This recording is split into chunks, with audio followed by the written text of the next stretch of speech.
So obviously, you miss one game, you come back and put it out there. I mean, how you feeling? The knee's starting to feel a lot better. That game I hurt it. It was fine.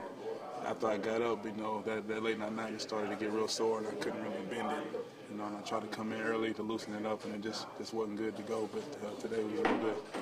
When you have a game like tonight where everything seems to be going so well for large stretches at least, does it feel that much better? Do you not notice it that much more? It does. It definitely feels good. For us as a team, we definitely want to put a run together. Get a couple more games in. So we're definitely working on that. It seems like we win one, we lose one, we win one, we lose one. So we definitely want to get out and get on the winning streak. Can you talk about that shot you made? Can you teach me? It was just the end of the shot clock shot. I threw it up. I actually do it during practice just to mess around. I guess it worked for me tonight. It had that Barbosa arc on it. It did. It did. I just heard the team yelling, "Shoot, shoot!" And I just threw it in there.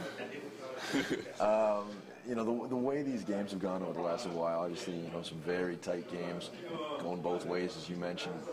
How does the dynamic change for you guys? How do you play differently when you've got a relatively comfy lead? Just cleaning up on mistakes and like we said a long time ago, our practice time. When we get practice time and work on stuff, we definitely need to work on and clean up mistakes. We definitely can do it in the game and finish out those games.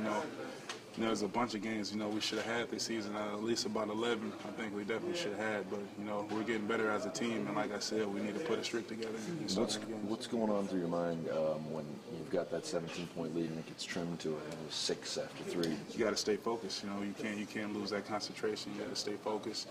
Stay tight on coverages and not make those mental mistakes. DeMar was talking about as well. He said, you got to buckle down when it's crunch time, and it's one thing to do it individually, but collectively, how does that process come together? You just got to have the will on the fight. You can't. I know we know you're tired. It comes down to the fourth quarter, but you got to keep picking it up and finish the game. How much of the talk comes from the idea that these other guys, the Rockets, were in an overtime game the night before, knowing that their energy levels probably dwindling while you're. It didn't matter. We wanted to come in. We knew we owed them one for that game we lost to Houston, and we wanted to come in and just beat them. All right.